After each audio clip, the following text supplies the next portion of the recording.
everybody. It's Allie. And welcome to our Y&R Chat for Sunday, April 23rd, 2023. You know, there is nothing like a baby shower to really perk you up after seeing someone drenched in a dead man's blood. After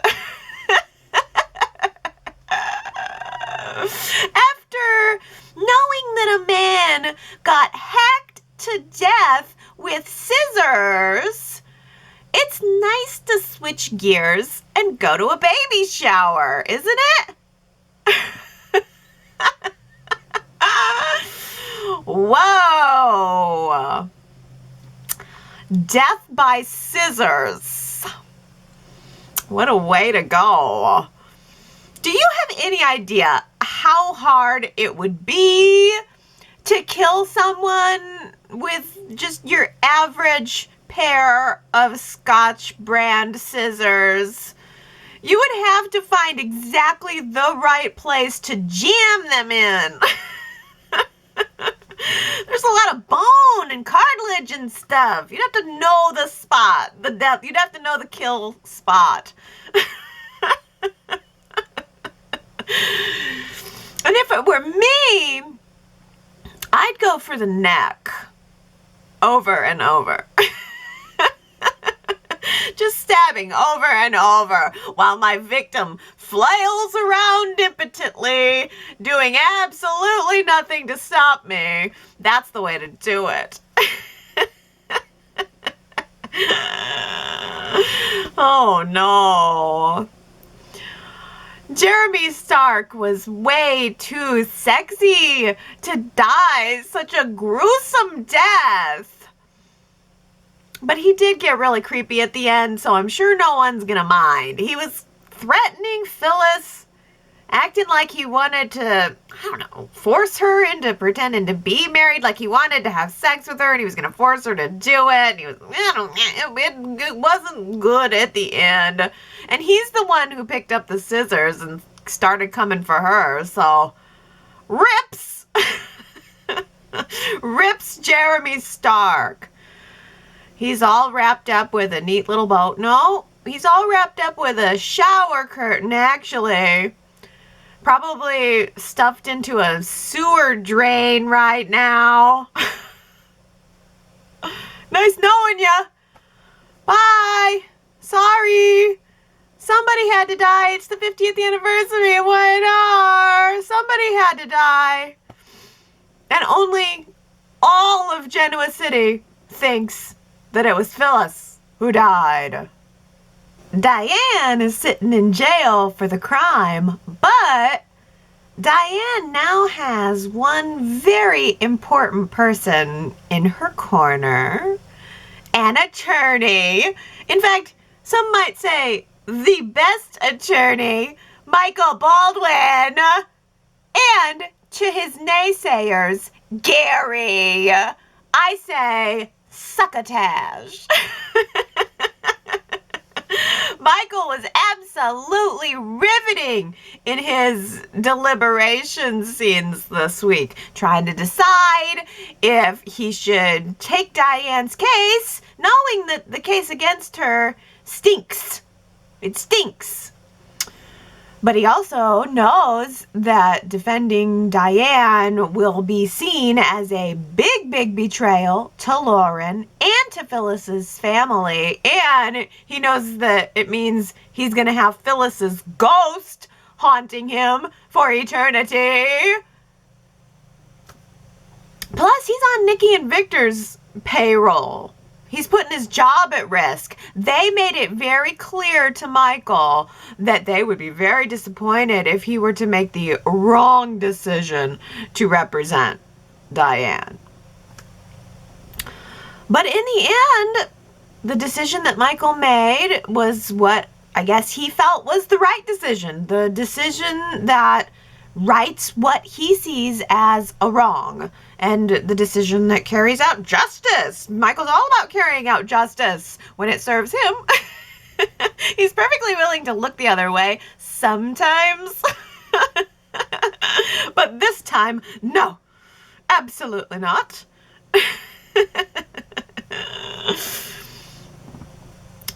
The best part about the whole thing, though, his decision, is that it pits Michael and Christine against each other now. We got a little taste of what that is going to look like on Friday because Christine was bargaining with Michael, trying to get him to get a confession from Diane, and Michael wasn't having it. He was just laying out all of the very obvious evidence that casts doubt upon the state's case.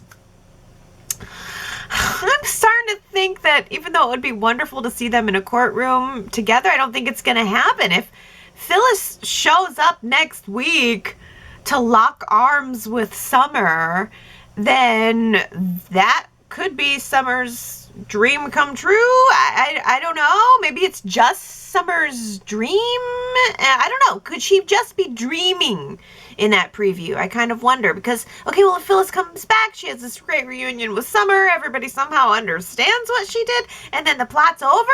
The plot can't be over yet. It can't be over yet. Chance is spending a lot of time at the jazz club ruminating over this case. So it can't be over yet. And also, I don't know, I don't think Christine is buying the Diane murder theory, and she still needs some time to work all of this out. Christine had this great moment where she told Chance, well, wait a minute, Phyllis wasn't afraid of Diane. Phyllis wasn't afraid of anyone, not the Phyllis that I know. So right there, I was thinking, thank you, Christine, for using some logic. But don't let that go to your head. We've still got a ways to go. For now, Diane's bail has been denied. So she's still stuck in jail in her non-velour prison jumpsuit. Genoa City County Jail should at least have standard issue velour jumpsuits for their inmates, don't you think? It seems like it would be more appropriate.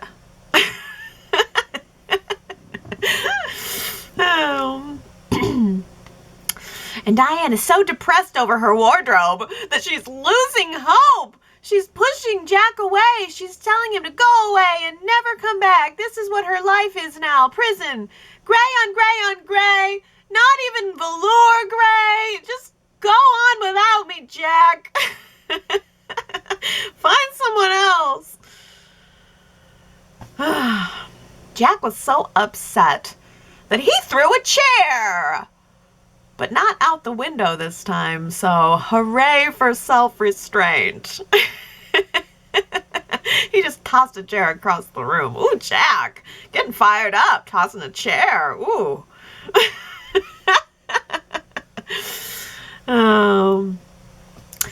Kyle and Jack are Diane's most staunch defenders. They're doing absolutely everything they can to get her out of this wardrobe nightmare. But Summer is doing everything that she can to make sure that Diane stays in jail. Summer paid a visit to Diane to make sure that she really rubbed it in. It was a really incredible scene. Summer was telling Diane that she's exactly where she belongs. She is getting exactly what she deserves. And don't worry about Kyle, Diane. He's lived most of his life without you, remember? Ooh. The irony of that statement, too, stacked up against Phyllis telling Jeremy right before she made a craft project out of him that she realized that she's doing the same thing to her kids that Diane did to Kyle and that Phyllis was criticizing Diane for all of these months now. Phyllis is doing the same thing, abandoning her kids, letting them think that she is dead. And I don't know, even if the preview of Phyllis revealing herself to Summer is true and it's not a dream, how could it possibly be a happy family reunion now? I mean, the only option Phyllis would really have is to tell everybody that Jeremy kidnapped her or something, but then she also looked like she was disposing of the body, so she's not exactly coming off as helpless. And as much as Phyllis wants to see her family, I'm wondering, is she really just gonna come out, reveal herself, and let Diane waltz out of prison after a couple of lousy days? Seems that a new romantic coupling has emerged this week. Summer and Chance are becoming little partners in investigating this crime. Let's do a poll and see what you guys are thinking and feeling about this one. Summer and Chance, is this romance? Go to yrchat.com to cast your vote. Let me know if you like this couple, if you think it could work. I think it could work. I mean, Chance is someone who actually believes Summer about Diane. Unlike that idiot Kyle, who obviously cannot see the evidence right before his eyes. Obviously, your mom murdered my mom. We're getting a divorce. That's what she should say.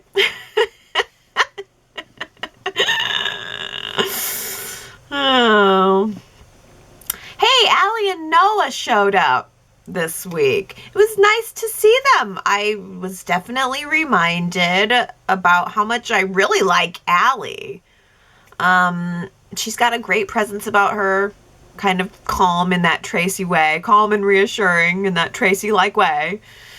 But other than that, I can't really think of a whole lot else to say about them. Allie and Noah were kind of present for the story, but they have no story of their own. Noah kind of took Summer's side. Allie kind of took Kyle's side.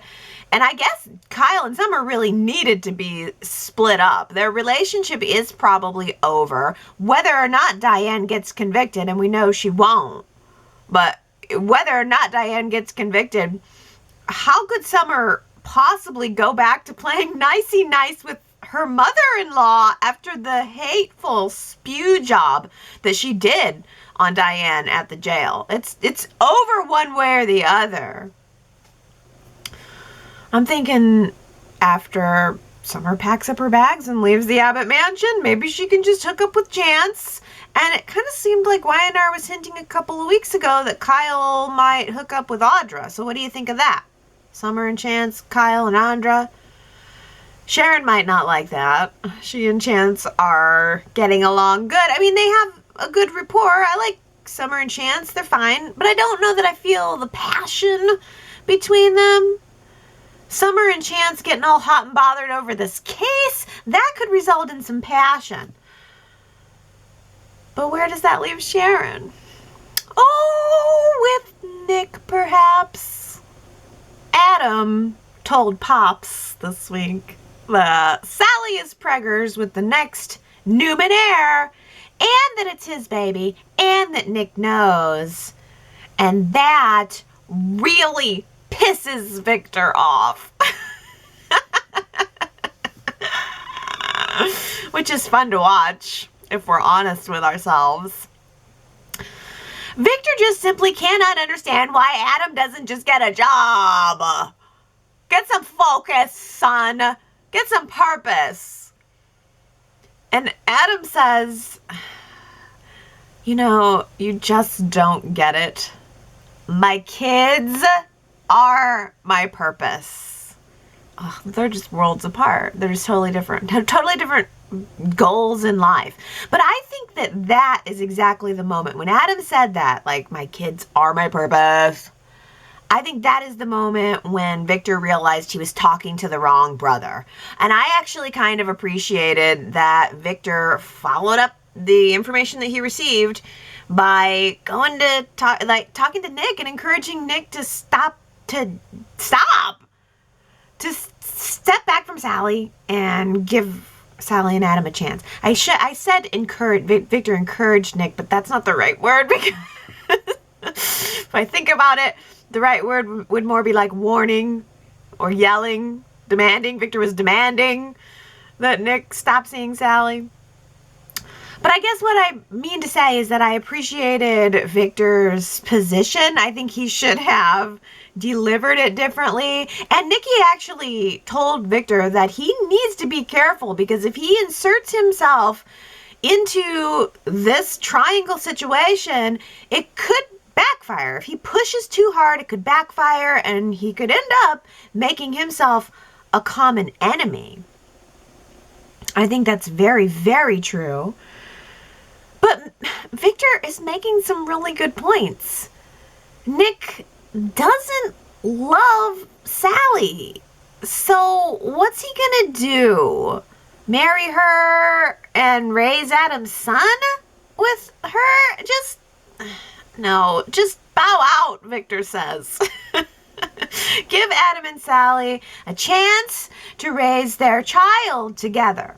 This should be Adam's decision, Victor says. Well, the problem with all of this is it's been Sally's decision so far. Sally is the one who says that she doesn't want that. Sally is the one who's got them both wrapped around her very well manicured fingers. I mean, it's a mess. But Sally's played a role in this too. Nick sticking around to go to the ultrasound when he knows that his brother is the father, and having sex with Sally while she's carrying his brother's baby up in there. Can you imagine? They're all culpable. But Sally needs to be the one to put a stop to it all. Sally needs to be the one to choose one, or better yet, none. Baby shower. Baby shower. It was brief. It was a brief baby shower, but it was very joyful. And we got to see Sharon wrapping presents and chatting with Adam while she did so. It was great. I like that. Sharon had to plan the perfect surprise to welcome Mariah and Tessa and Aria all back to Genoa City, and to celebrate the growth of their family. I thought Y&R did a nice job with the dialogue in the scenes. Everybody had a chance to congratulate them. Sharon and Abby were co-hostessing in a way. Are things awkward between Abby and Sharon? They are, right? It seems like both of them are trying to pretend like it's not awkward, but it is awkward because Abby knows that Sharon has become close with Chance, which means that Abby knows that Sharon knows all of the little details about their breakup. But Sharon doesn't seem to mind. I mean, she's not competing with Abby or anyone else when it comes to Chance, not yet. Anyway, so yeah, I guess it works. But anyway, back to Mariah and Tessa. They both looked very happy. It makes me happy that they looked happy. They both had time at the party to reflect. I liked how Tessa effectively said that she created the family that she didn't have growing up. I think a lot of people who come from dysfunctional families do that. You end up trying to create the family that you didn't have. The family that you always wanted and didn't have. So I liked that element was there. There was no mention as to why Crystal wasn't there. She did mention her sister, but we don't know why. Maybe Crystal had an exam, just like Faith. They're both off at college together, having exams this week. Spring break exams. But Noah was there. That's a plus. He seems to have grown into a place of acceptance and support when it comes to his ex and his sister. Kyle stopped by to kind of mope up the vibe. It was all happy and joyous until Kyle and his long face got there, but he's got a lot going on. Kyle was the best. He officiated their wedding. It would make sense that he would come. And, you know, he was in a sad place, but Mariah gave him his time. He wasn't in the mood to celebrate, so she, you know, took him in the back and took time out of her celebration to help give support to someone else. I thought that was very nice and considerate of her. All in all, I think nice is the word to describe the baby shower. It was nice. I thought it was fun. It moved pretty fast, but I did have enough time to take it all in. You know that I was hoping for an outdoor baby shower, but it's still a little rainy and cold yet, especially for a little baby. So Y&R brought the spring fever baby shower vibe to the inside of society. I loved the flower decorations. Everything was very springy, very flower themed. They had the flower garland everywhere and the spring colored balloons. And did you see the ceramic floral dinner plates that were on the tables? That was lovely. They had the baby block centerpieces that were bursting with flowers. They had the strawberry fruit water. You know, I love fruit water. All the soaps got to have that jug of fruit water in the background. It's like ice and fruit. Come get your fruit water. Love the strawberry fruit water. Love the champagne. We had cupcakes and cake. We had baby bunnies and the personalized baby Aria sign and the craft station with markers and custom onesie decorating. It felt like a baby shower. It looked like a baby shower. So I must say, well done, Y&R set decorators. You guys have been very busy lately, too. You had to do the whole athletic club gala, and now this. So I think Y&R set decorators, you deserve a party to be thrown for you. Better watch that waistline, Nate, because you're gonna get fat trying to have your cake and eat it, too. Does Nate shave his arms? Can anybody answer this question for me? Because his skin is so smooth.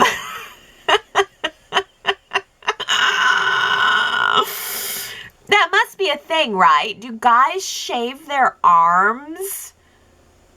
Or is just everything about him so smooth and so perfect? Like every inch of him is perfect. Physically, that is. Physically. Because the game that's going on with Victoria and Elena right now has got to stop. But don't stop, but stop. He is being a total cheater right now. I mean, one time is possibly a forgivable oopsie. Whoopsie! I just got caught up in all of the sex vibes. I made a mistake, but I corrected it. But going back to the well again, and then again saying, oops, I had a drink, but it turns out I wasn't thirsty. I'd like to take it back. No, you can't take it back twice. He is really dogging Elena here. He is dodging and swerving and lying and half-truthing. And if I were Victoria, I don't know. I certainly wouldn't see him as future partner material. If he's cheating on Elena, he'd cheat on you too if the circumstances were right. But I don't know if Victoria's even thinking that way, because Victoria seems to be having a very logical reaction about it all.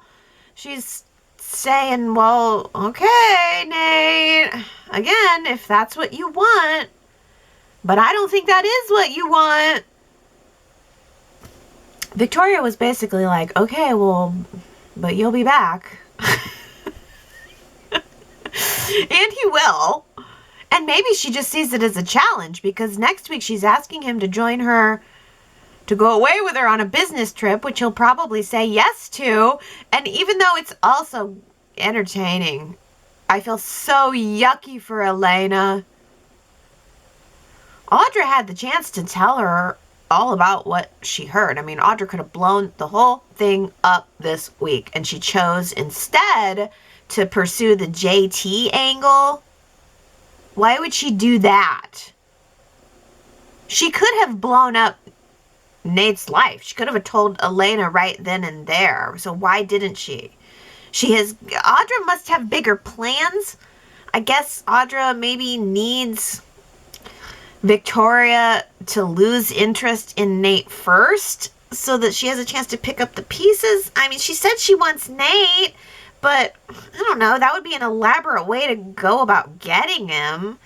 And I don't know. Maybe Audra's just hoping to be the one that's there for him when both Elena and Victoria toss him to the side. And also, if Audra gets her way, she will end up with his job too. Speaking of cheaters, Ashley's point of view became very clear to me this week during her big argument with Tucker in his suite. Tucker cheated on her. He broke her heart and he broke her trust.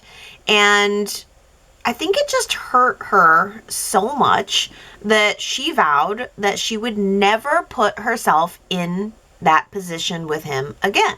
She told him, "You have a wandering eye and you always will. No matter how much you say you've changed, it seems to all come down to the cheating for Ashley." But that's the view with which she judges Jack and Diane's relationship too. I think that Ashley sees the two as the same. Tucker betrayed her. Diane betrayed Jack. So both of them should never be forgiven.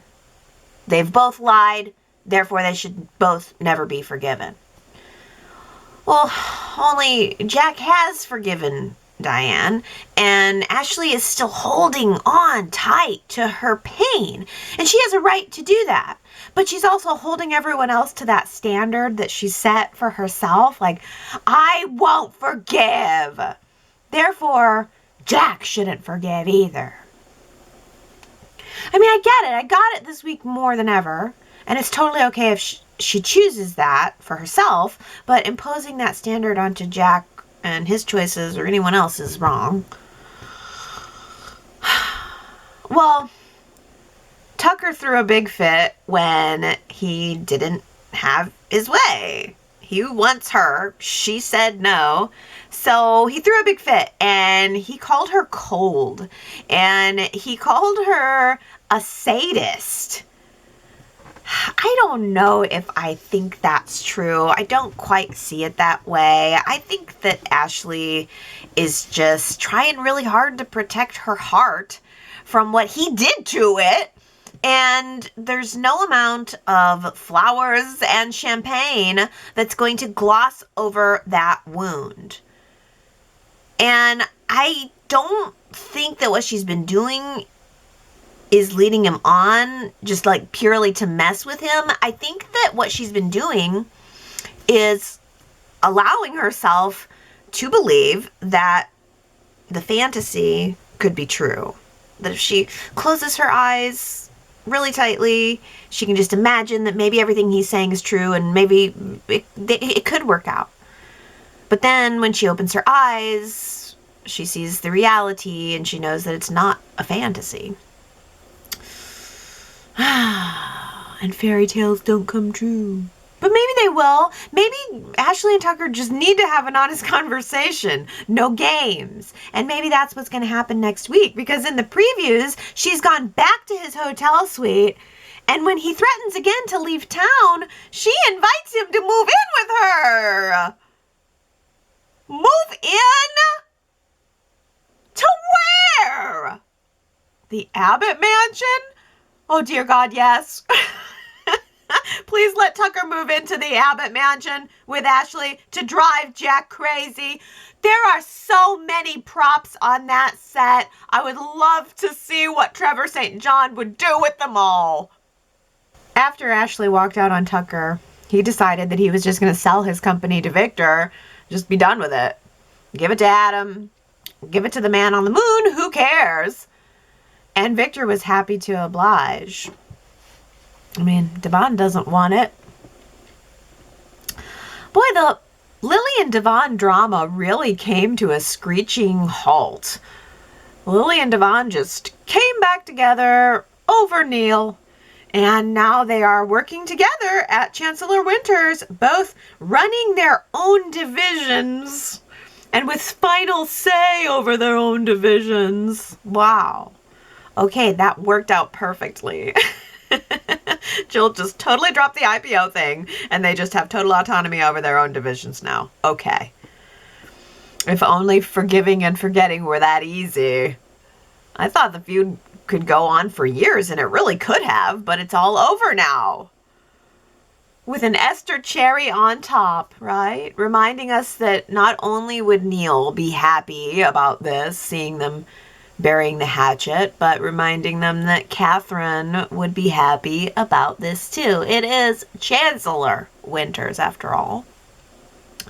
And I guess maybe Devon and Lily are just slated for bigger, more romantic stories this year. Abby gave Victor and Ashley the update about her new living arrangement. And it seems like Abby and Devon are just all in on each other. And I'm all in on them. They are burning up my screen with romance and happiness and hot sex. And I love it. And it seems like Daniel and Lily are going to be burning up our screens too. Daniel's grieving and Lily is just being there for him in his time of need with kisses and such. Someone's grieving. They might need some kisses and such. And Daniel's gonna, I think, have to have someone like Lily in his corner when he finds out what Phyllis has pulled. They're gonna be so mad at her. They're gonna be happy she's alive, but they're gonna be so mad for her. And I'm glad that Daniel has Lily's support and Lucy's too. I'm glad that Y&R made space to bring Lucy back into the fold. I have found their scenes to be very touching. I liked that she noticed the way Daniel was nervously playing around with that blue beaded bracelet, and she knew that it was a callback to her own nervousness. She was doing the same thing, and you know, I liked that she called him out about not really wanting to talk about the things that were on his mind, and that it felt like a very cool full circle parent-child moment.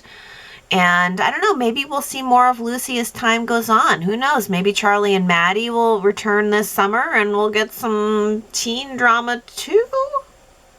Milton, darling, I don't play the guitar. That was fantastic. An absolute highlight of the week. Mo Rocca as Milton, Nikki's not-so-secret admirer. Oh, apparently this whole thing was a callback. Milton was an accountant on the show back in 2014, and he bumped into Nikki this week to revive the flame. I do not remember that at all from 2014, but it did not take away my enjoyment from it. I think that Mo Rocca is super sexy in that nerdy, can you do my taxes kind of way. And he was just so consumed with desire for his golden goddess that he thinks that Nikki is just going to throw away her entire love story with Victor. All of the fame and all of the fortune to the Newman lifestyle, too. She's just going to get rid of it all to run away with a bow tie wearing paper pusher. That's hilarious. Which is bigger? Victor's mustache or Milton's bow tie? Maybe if Milton would just take his bow tie and put it in front of his upper lip, he would have a better chance. I'm waiting for a whale. Victoria said it last week. She was talking to Nick about the next big fish she wanted to catch. And a whale is what she got. She got a big whale. I would say she caught the big whale. Maybe bigger than she could handle. Congratulations, Henry, Kathy, Tina B, Ron, Sherry, Ellen, good old Marky, Tommy, wonderful Wendy, and Jamie. You guys guessed that quote right. What about this one? Subtlety is for cowards. Who said that? If you think you know, go to yrchat.com. Tell me who you think said subtlety is for cowards. And if you get it right, I will give you your shout out during next week's Y&R Chat. Now, last week, I asked you guys if you would be interested in seeing a Danny and Christine reunion in 2023. 67% of you said, yes, bring it on. Only 33% of you said, no, thank you. Diana says, I voted yes. It would be fun to see the two of them back on the show together. They're classic characters who have had some very exciting and memorable storylines in the past. To keep things interesting and dramatic, we could insert Nick into the mix to make it a love triangle. As I've mentioned before, I've wanted to see Christine with Nick. Nick could hire Christine for some legal advice having to do with Sally and his brother's baby. The two of them could begin to grow an attraction for one another, causing some turmoil for Christine and Danny. Let the games begin. Yeah, ooh, Christine and Nick, you know, that would be nice. I think I could see Christine and Nick together, absolutely. But Henry says, no thanks. The characters and the storyline that was attached to Christine and Danny have run their course. Let's move on. Rekindling a Danny and Christine reunion to me would be like revealing that the writers, producers, and staff have run out of material or creativity. I mean, is that all you've got? Henry, you are not the nostalgic type, for sure. You don't like the flashbacks and you don't want to go back to a Danny and Christine reunion. I wonder, you know, it could be done in, I suppose, a creative way. Yes, they've had a whole lot of past material, but surely Y&R could come up with something new and exciting situation to put them into. I think having a triangle with Nick could be pretty interesting. Well, Henry also says it looks like father like son or son like father. It appears we have a Daniel and Lily reunion. Good grief, do we have to go there? Ooh. Yeah, I mean, you don't like Daniel and Lily together either? You don't want Danny and Daniel to get new girlfriends. Or maybe you want different girlfriends for them. I like Lily and Daniel. Diana says Lily looks younger with her hair shorter. It's nice to see Lily and Daniel becoming romantically involved with one another again. Yeah, her shorter hair does make her look more youthful, doesn't it? That's a good point. I didn't think of that. Well, speaking of youth, Sherrod says that baby shower was lame compared to the one that Abby recently had. And where the heck was Devon? Mariah is one of his best friends and gave birth to his child. Doesn't make sense that he wasn't there. Even more so since his girlfriend threw the shower. The best things about it was watching the baby's interaction with Kate Fairbanks' fingers. One of those twins was too adorable and actually looked directly into the camera while chewing on her finger. And of course, the best for me, my Tessa and Elena moment. Telena, I want it. You know, I really can see Tessa and Elena hooking up. That's not a bad idea for a different pairing. I mean, Y&R is definitely taking time to build the connection between Tessa and Elena. I could definitely see them going there with that. Well, especially if Elena's going to be losing her boyfriend. Ron says, seeing the way that Nate smooth talks the questions, I think the impression we're always seeing as the viewer was one-sided. He's deceitful and has a bit of an ego. I can't wait for Elena to catch him in the act. Hopefully she shows a bit of passion and fire. I love her, but no one's that perfect. Or maybe she is.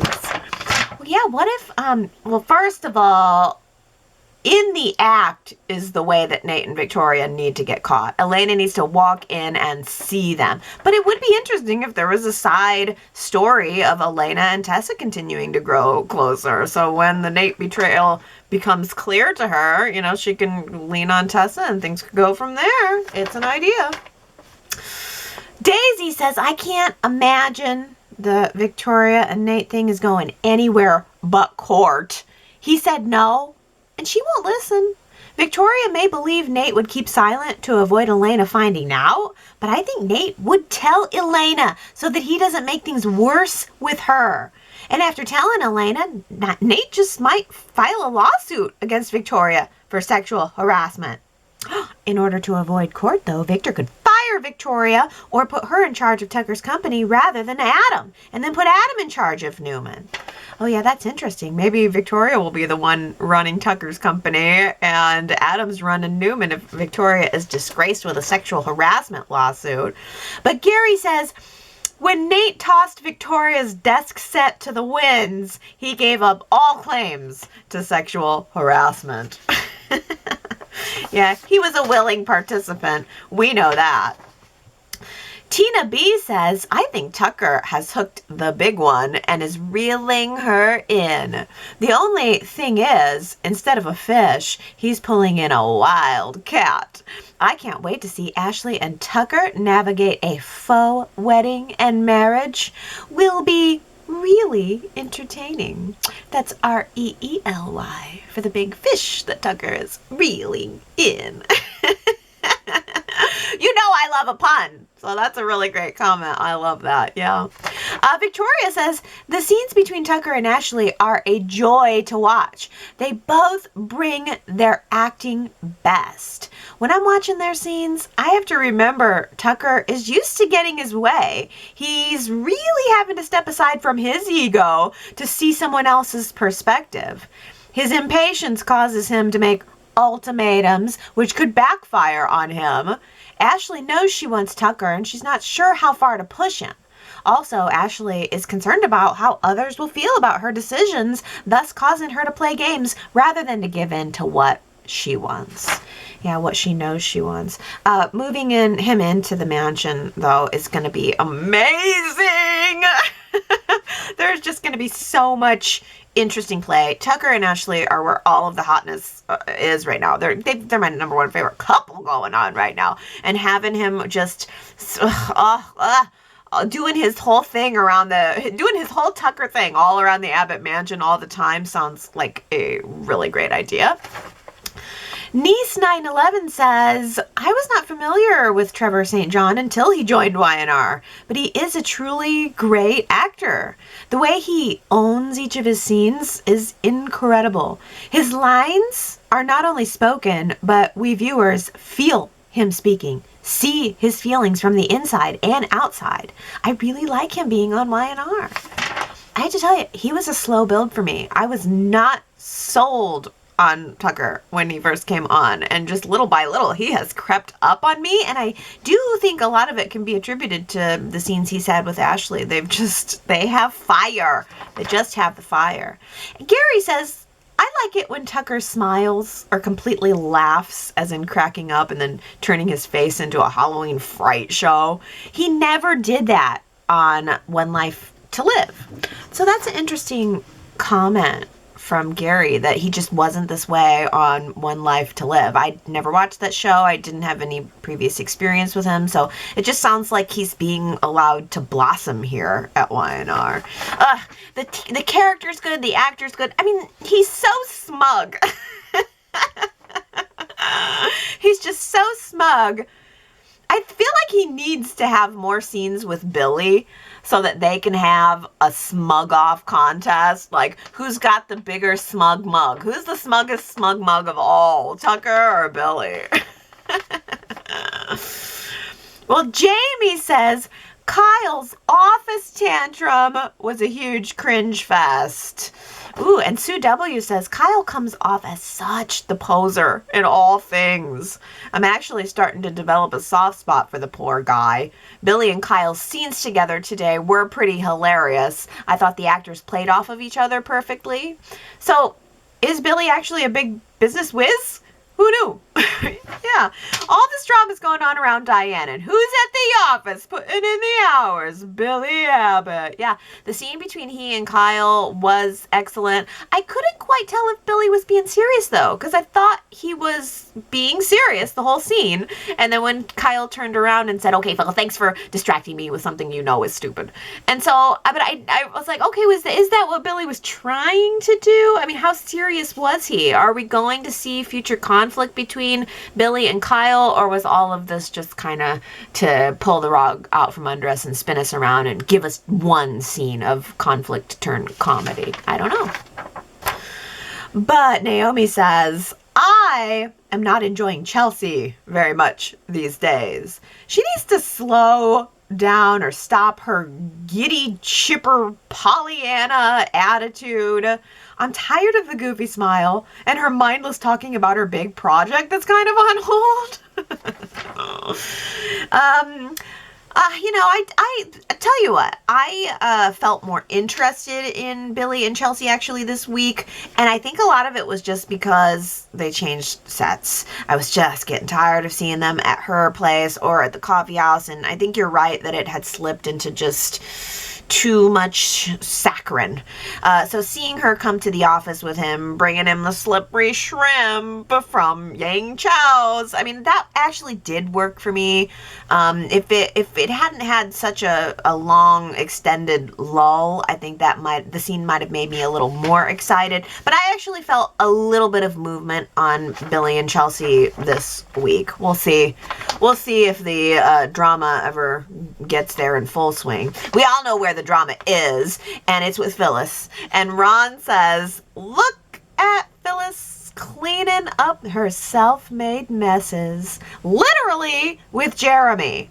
She brought him into town, and now she's dragging him out and wiping up the blood.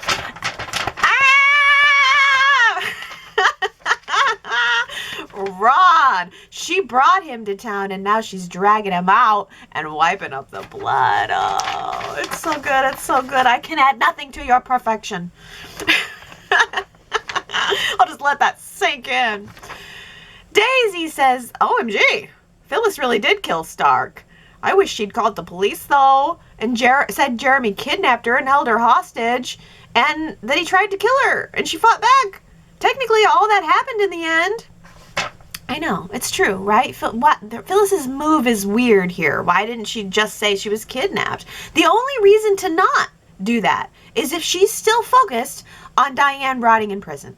If what she's trying to accomplish now is to just let her kids think that she's still alive, but shh, don't tell anybody, and hoping that Diane still stays in prison. Like she can relieve the pain of her kids by letting them know she's alive, but doesn't want to mess up the plan to let Diane rot forever. Gary says, can she just show up alive now? Is Phyllis responsible for explaining where her lesser half is? Could she just tell a variation of the truth and that she killed Jeremy in self-defense after he ran after her with a hatchet? It's like a Nightmare on Elm Street. As a chatter pointed up, it's amazing that she wasn't wearing white. Phyllis did look nicely shell-shocked, but as soapers know, you can't make the mistake of dragging the dead body away and then play the innocent victim. You can't drag the body away and then play the innocent victim. So true. Sherrod says, I commented on Tuesday that Phyllis was going to reveal herself to Summer. But Summer's going to keep her secret and then help her with evidence to make it look like Diane killed Jeremy Stark. Oh, I hadn't thought of that. You think that Summer's going to end up working with Phyllis to turn around and frame Diane? Well, I mean, if Diane didn't kill Phyllis, does Summer really have the vendetta against Diane still? I don't know. Is Summer going to help her? That would be madness. I sure wouldn't be surprised if Phyllis tried to convince Summer to help her. I just don't know if Summer would agree. Robbie says, Summer's getting on my damn nerves. If she wants someone to be mad at, she should look in the mirror. Diane's been nothing but kind to Summer, and this is where it lands her. This is going to be the end of Summer and Kyle, that's for for sure. Yeah, Summer's definitely being a little snot. I mean, I'm just trying to believe that she believes that Diane murdered her mom. Gary says, for me, Summer is always the little Supergirl without enough life stuffing to fend off a peanut butter sandwich. It's time for that girl to pay for being in the unlucky position of being Phyllis's daughter. Love the peanut butter reference. That's darn clever. And Ellen says, why don't they see the planted evidence? Why? Is Diane supposedly the world's dumbest murderer? Did she want the receipt for the poison or whatever? For the tax write-off? For a souvenir? At least Christine and Chance are having thoughts.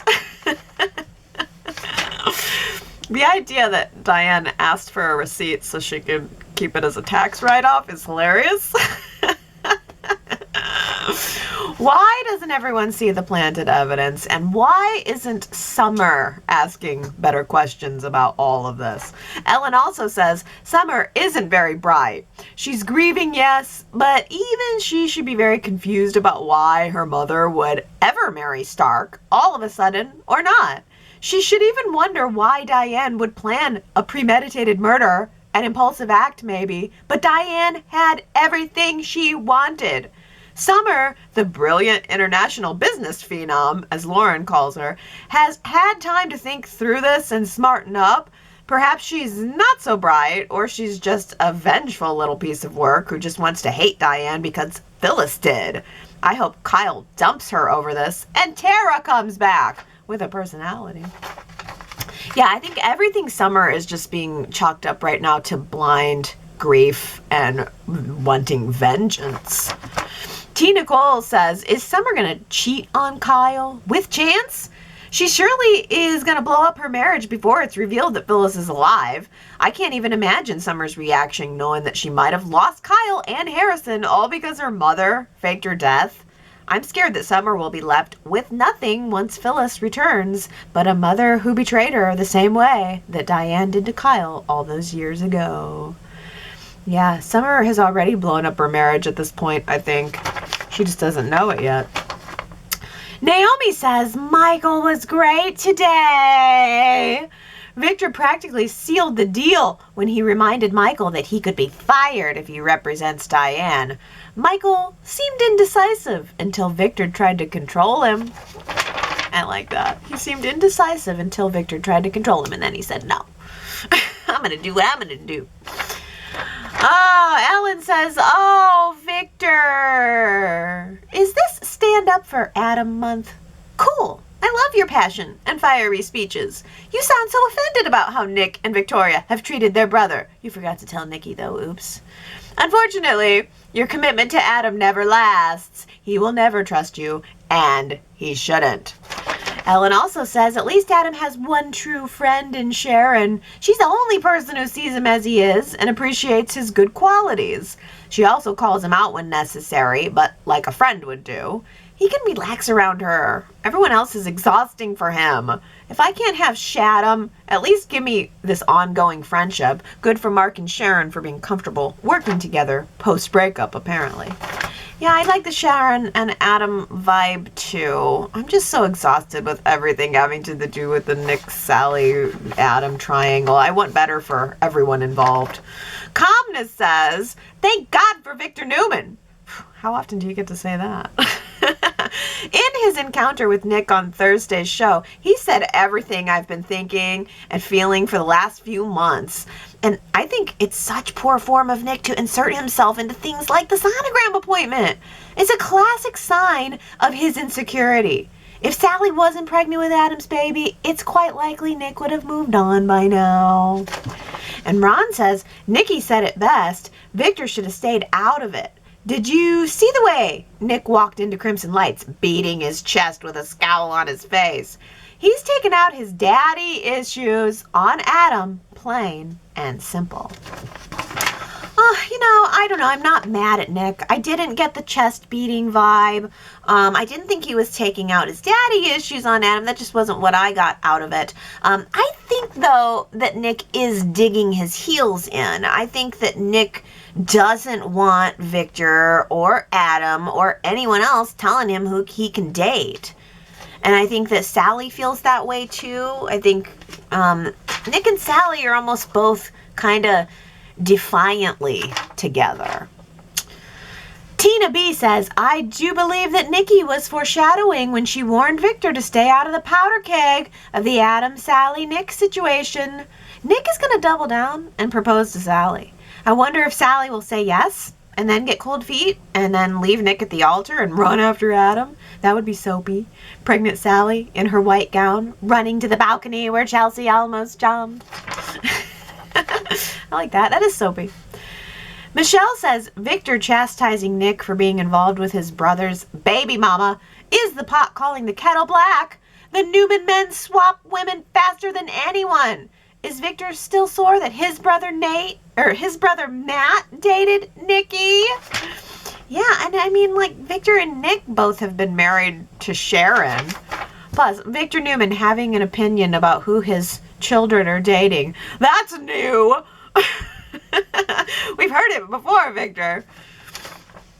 T. Nicole says, I think Nick will either end up with Sharon if Summer and Chance have a cheating fling, or since Nick is appalled by Nate's behavior toward Elena and claiming that Elena is his friend, maybe Nick and Elena will get together. That's interesting, because last week Nick did mention that he was friends with Elena, and that was part of the reason that he was offended by what was going on with Victoria and Nate. And I didn't really mention it because I thought, I don't know, are Nick and Elena really friends? I mean, I haven't seen very much between them. I'm sure they're friends. They're friendly, fine. But I just didn't think they were, they're not like one of the, I've seen like Nate was friends with Nick more for a minute. I feel like I've seen Nate and Nick in scenes together more than I've seen Elena and Nick. So, yeah, I don't know. I mean, Nick could definitely hook up with her too. Elena's basically going to need to hook up with somebody as soon as she finds out that Nate's dogging her so hard. Well, Sue W. says, Melody Thomas Scott was so intentionally, unintentionally hilarious in Nikki's scenes with Michael. She knows her character so well and so easily plays Nikki's righteous entitlement just perfectly. Quote, that's because my narrative is the right one. That's another classic Nikki line, delivered with wholehearted Nikki conviction. It was also pretty funny when hearing her pretentious reference to the Founding Fathers. Melody Thomas Scott is fantastic. I love her. Yeah, she was excellent in the scene with Michael, totally. Well, the Founding Fathers never met Diane Jenkins. Yeah. She is pretentious, she is entitled, she is righteous, and Melody Thomas Scott plays all of that perfectly. Her scene with Michael was excellent, as was her scene with Mo Rocca. And boy, we've had some cameos this week too, especially with Esther. Connie says the best scene of the week was Esther and Devon. The honest affection between these two actors made it such a touching moment. And Victoria says, what a nice scene between Devon and Esther. Esther reminded Devon of his history with the Chancellor portion of the company.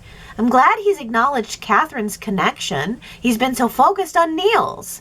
Esther was able to give him more insight into Mrs. C's thoughts and wishes for him. Maybe he'll go the extra mile to connect with Lily as Mrs. C did with him. Yes, this was a very nice scene between them, and it was almost like Y&R was hearing us say, nobody's mentioning the Chancellor side. Is anybody here to mention the Chancellor and Chancellor Winters? And then here comes Esther.